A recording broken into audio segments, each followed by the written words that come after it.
Olá, paz e bem, bem-vindo, bem-vinda a esse nosso encontro para a reflexão do Evangelho nessa vigília de Pentecostes. Nós estamos já há 7 semanas da Páscoa, 7 vezes 7, 49, então esse domingo é o 50º dia, o dia de Pentecostes, a festa dos 50 dias. A marcação dessa festa como festa do Espírito Santo tem como horizonte a obra de Lucas, como já dizíamos semana passada. Lucas diz que depois da ressurreição de Jesus, por 40 dias ele esteve com seus discípulos, quando ele foi levado para o céu, na ascensão que celebramos, e depois na festa de Pentecostes, que está 50 dias depois da Páscoa, 10 dias depois da ascensão, os discípulos recebem o Espírito Santo. Essa festa de Pentecostes é uma festa bastante antiga. Ela já era celebrada no antigo Israel como uma festa dos dons, uma festa de partilha dos dons da colheita, dos dons do plantio, dos dons do trabalho e da vida. Nós aqui estamos já em meados do outono, caminhando para o inverno. Lá eles já estão no hemisfério norte, nos meados da primavera, caminhando para o verão. Então ali já há frutos para serem partilhados nessa festa. Era uma festa agrícola de dar graças a Deus pela generosidade da terra que nos oferece os seus dons. Sabendo disso, já o antigo Israel, nos tempos do seu pós-exílio, toma essa festa como a festa, já que é a festa dos dons, a festa do dom que Deus nos deu. Ora, e para o antigo Israel, qual é o dom por excelência que Deus deu? A aliança, a promessa da vida e, de maneira muito concreta, a promessa e a aliança expressa no testemunho escrito dessa aliança, na Torá, na Escritura. É por isso que no relato da antiga Páscoa, 50 dias depois da travessia do Mar Vermelho, onde está o povo? Está nos pés do Monte Sinai, para receber o dom de Deus, as tábuas da Torá, as tábuas das palavras, das 10 palavras do Decálogo de Moisés. Então, essa festa, o Shavuot, chamado em hebraico, é a festa do dom da Torá. E até hoje, nas sinagogas, em algumas correntes judaicas, se celebra. 50 dias depois da Páscoa, eles estão na sinagoga para agradecer a Deus pelo dom da sua Torá, pelo dom da sua palavra, na qual se expressa o dom da eleição e da aliança. Lucas sabia disso, e embora seja alguém vindo do judaísmo, não do judaísmo palestinense, mas do judaísmo já grego, helenizado, já mesclado com a cultura grega, Lucas conhecia muito bem essa tradição. E é por isso que ele escolheu a festa do dom da Torá, o Pentecostes, para falar da festa do dom de Deus, que é o seu Espírito. Então, não é uma escolha arbitrária como qualquer escolha. Eu poderia ter escolhido outro jeito, mas Lucas escolheu assim, já que a festa de Pentecostes é tão marcada por esse dom, assim, por um caráter festivo da graça de Deus que se manifesta e que de graça nos dá a sua Torá e a sua eleição. É essa festa que Lucas revira para dizer que o dom por excelência de Deus não é mais a sua Torá, mas é o seu Espírito. Afinal, que outro dom Deus pode nos dar maior que este? Ele mesmo em nós. Mais do que uma coisa, mais do que um presente, o que Ele nos dá é a sua própria presença, como Espírito que dentro de nós nos sustenta e nos encaminha. Por isso essa é a festa do dom do Espírito. É por isso, por exemplo, que até hoje, no sacramento da crisma, quando você unge a testa do que vai ser crismado, você diz: recebe por esse sinal o Espírito Santo, que é dom de Deus. Não é tanto que o Espírito tenha dons, ele é o dom. É por isso que nós dizemos que o Espírito tem 7 dons e dá 7 dons. 7 para dizer da plenitude e da infinitude desses dons, porque na verdade ele é o dom, ele é o presente, ele é a dádiva que Deus dá. E não é uma coisa, senão a própria presença de Deus em nós. Então, a marcação do calendário dessa festa tem a ver com esse horizonte lucano. O Evangelho não tem nada a ver com esse horizonte lucano, o Evangelho é o Evangelho de João. Essa referência de Lucas fica na primeira leitura, quando nós lemos os Atos dos Apóstolos, capítulo 2, versículos de 1 em diante, que na verdade é a primeira descida do Espírito Santo nessa festa de Pentecostes sobre os discípulos em Jerusalém. Não é a única referência a uma efusão do Espírito Santo. Lembre-se que em Atos 1, Jesus, antes de subir ao céu, disse: "E sereis minhas testemunhas em Jerusalém, na Judéia, na Galiléia e até os confins do mundo." E em cada marcação dessa, é uma espécie de índice do livro, em cada marcação dessa há uma descida do Espírito Santo. Então há uma descida do Espírito Santo aqui em Jerusalém, haverá uma descida do Espírito Santo na Samaria, haverá uma descida do Espírito Santo na casa de Cornélio, em Cesareia, que já é o limite do mundo palestino com o mundo grego-romano, e haverá uma descida do Espírito Santo em Éfeso, que é uma cidade romana, grega, completamente grega, sem nenhuma referência à fé judaica. Ou seja, a escolha do Pentecostes como dom inaugural do Espírito é apenas a escolha como dom inaugural, porque o Espírito vai ser companhia permanente dos discípulos nos Atos dos Apóstolos. Mas o Evangelho que está aqui, e é ele que nós vamos ler, é João 20, 19 a 23, que também tem a ver com o dom do Espírito, mas não segue o calendário de Lucas, porque veja bem, o texto diz: "Ao anoitecer daquele dia, o primeiro da semana", ora, se é o primeiro dia da semana, aquele dia, nós sabemos que dia é o próprio dia da ressurreição. João não espera, como Lucas, os 50 dias para a festa de Pentecostes, mas João já faz a entrega do Espírito no dia da sua Páscoa. Aliás, ele já tinha feito isso no dia da cruz.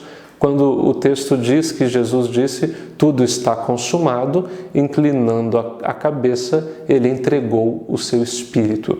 E Espírito aqui não é só suspirou e entregou a sua vida, mas ele entregou o seu Espírito, ele derramou o Espírito Santo. É assim na teologia de João. O Espírito já é dado na cruz. Mas no encontro do ressuscitado com os seus discípulos, há uma nova referência do Espírito, e é esse texto que nós vamos ver. João 20, 19 a 23. "Ao anoitecer daquele dia, o primeiro da semana, estando fechadas por medo dos judeus as portas do lugar onde os discípulos se encontravam, Jesus entrou e, pondo-se no meio deles, disse: 'A paz esteja convosco.'" Ora, eles estão fechados, as portas estão fechadas, e o texto diz que é por medo. Mais do que portas fechadas, interessa aqui uma postura de fechamento, porque é isso que o medo faz. O medo tranca por dentro as portas da gente, de modo que a gente se imobiliza, de modo que não é possível dar passos para além, de modo que a gente não confia o suficiente para sair, e a gente se prende.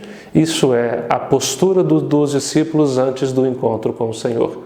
E eles terão que se encontrar com o Senhor para abrir de novo as portas do próprio coração. Não é só o medo que faz isso, outros tantos sentimentos fazem, mas no texto é medo. Estão com medo e por isso as portas estão fechadas. Ainda assim Jesus entrou. Ou seja, a presença do ressuscitado se antecipa aos nossos medos. Ele já está dentro quando nós, por medo, trancamos nossas portas. E pondo-se no meio deles, ou pondo-se entre eles, ou pondo-se dentro deles, Jesus disse: "A paz esteja convosco." E neste texto, assim como fechado está oposto a aberto, medo está oposto à paz. É a paz que destranca as portas do medo. Depois dessas palavras, Jesus lhes mostrou as mãos e o lado, mostrou-lhes os sinais da Páscoa. E isso é comum nos textos do ressuscitado. É ele que tem que dar um sinal de quem ele é. E frequentemente são os sinais derradeiros, desde a ceia até a entrega da vida. Ou ele lhes mostra as mãos e o lado, ou ele parte o pão, como em Lucas lá em Emaús, ou ele entra e diz: "A paz esteja convosco." São todos sinais de que é ele. Onde houver medo e depois a paz destrancar o medo, é sinal de que ele está presente. onde os discípulos fogem, mas depois, recolhidos no começo de uma noite, abrem os olhos para reconhecer a presença dele no pão aberto, no pão dividido, de novo será ele presente. Onde os discípulos estiverem e ele se colocar, e no caminho que conduzia à morte, agora conduzir à vida, é ele que está no meio de nós, sempre e o tempo todo. E depois dessas palavras, mostrou-lhes as mãos e o lado, e os discípulos se alegraram por verem o Senhor. É interessante porque a referência da paz em hebraico, shalom, ela evoca uma inteireza, de modo que a paz em hebraico ela vem dessa integridade do coração, de ter o coração inteiro, de ter o coração não contraditório, não dividido, não rasgado em duas direções, mas um coração inteiro, inteiramente devotado numa única direção. Quem já amou duas realidades que se contradizem sabe o que isso significa. O que significa perder a paz por ter o coração rasgado. A inteireza aqui, a integridade do coração é isso que dá a paz. Só que ele diz, a paz esteja convosco, evocando essa inteireza que lança fora o medo, que a paz lança fora o medo, mas ele mostra as mãos e o lado. Ele mostra exatamente as chagas, ele mostra exatamente aonde a sua inteireza foi machucada. É um paradoxo de João, de que a paz, então, para nós que somos cristãos, ela será sempre a paz da cruz. Não é a paz da imperturbabilidade, mas é a paz de quem mantém inteiro o coração, inclusive na entrega da vida na cruz. Aliás, é isso que permite a entrega da vida. Você só entrega de verdade quando ama inteiramente. Você só é capaz de despojar-se da vida em favor de alguém quando o seu coração está inteiramente disponível a isto. Do contrário, você não entrega a vida. Enquanto há desconfiança, enquanto há medo, enquanto há ressentimento, enquanto há uma memória ainda dolorida da ofensa e da mágoa passada, a vida não se entrega, a porta não se abre, a cruz não se levanta. A paz de João é a paz do Senhor que passa, inclusive, pelas suas mãos e pelo seu lado aberto. Essa é a paz que Jesus mostra aos seus discípulos. Então os discípulos se alegraram por verem o Senhor. E novamente Jesus disse, a paz esteja convosco. Como o Pai me enviou, também eu vos envio. Ou seja, vamos abrir a porta, né? Já que o Pai me enviou e eu estou aqui, então agora é hora de enviar vocês e vocês vão ter que abrir essa porta para ir onde eu vou mandar. E depois de ter dito isso, soprou sobre eles, e o sopro já é uma referência do Espírito, né? Porque a palavra Espírito, pneuma em grego, é hálito, é sopro, é fôlego, é tudo isso que remete a essa presença do sopro, assim como naquele primeiro dia, o primeiro dia de todos os primeiros dias, como quando Deus havia soprado nas narinas do humano e ele se tornou um ser vivente, aqui de novo Jesus sopra enviando, como que recriando nos seus discípulos um coração agora com paz e não com medo, ele sopra sobre eles aquele mesmo sopro original e diz, recebei o Espírito Santo. A quem perdoardes os pecados, eles serão perdoados, e a quem não os perdoardes, eles lhes serão retidos. O fruto mais maduro da experiência do medo que se deixa destrancar pela paz é a experiência do perdão. A experiência de quem já mostra as chagas como Jesus, não chagas dolorentes, mas chagas curadas, chagas não mais de morte, mas de vida, que trazem não mais a marca da mágoa passada, mas que trazem a marca da lembrança que agora empurra para frente, essa experiência de passar da dor que prende para trás, do medo que arrasta para trás, para a paz que empurra para frente, essa passagem se chama perdão. E quem já precisou dar ou receber perdão na vida sabe o que é isso. O que significa essa passagem de um medo que tranca as portas para uma paz que se deixa enviar. Isso é perdão. Por isso que quando Jesus diz, assim como o Pai me enviou, também eu vos envio, envia para qual tipo de experiência? Envia como ministros de quê? Envia como ministros do medo que dá lugar à paz. como ministros de uma experiência de quem já não se tranca no medo da morte e na tragédia da cruz, mas de quem já confia com paz e se lança no envio do ressuscitado. E o fruto daquele o ministério daquele que é enviado é este: perdoar. E um perdão muito sério, porque o que está perdoado, e o que não está perdoado, não está perdoado. Para dizer, é eficaz, é real, tem um valor efetivo na vida de quem dá e na vida de quem recebe. Assim é o Espírito. O Espírito não é uma abstração, não é um faz de conta, não é um sopro que paira sobre a cabeça da gente. O Espírito tem a ver com a intimidade do modo como nós cremos. O Espírito é o sentido derradeiro de tudo aquilo que nós fazemos. Em última instância, para além das circunstâncias, nós agimos movidos por um Espírito, tomara que pelo Espírito Santo. Fazemos movidos por um Espírito. Essa eficácia é disso que fala o texto. Tem um texto aqui atrás, né? Dá para lembrar de Jesus dizendo a Pedro em Mateus 16: tudo que ligares na terra, amarrares na terra, será amarrado no céu. Tudo que desatares na terra, será desatado no céu. A quem perdoardes, será perdoado. A quem não perdoardes, lhe será retido. Fruto derradeiro, então, do encontro com o ressuscitado é deixar-se enviar pelo seu sopro, é deixar que a sua paz destranque de novo as nossas portas, é deixar que a sua paz de inteireza seja inclusive a inteireza da cruz, de quem se entrega com o coração inteiro e se deixa enviar, inclusive, como anunciador dessa experiência que ele fez em nós e que segue fazendo na nossa história.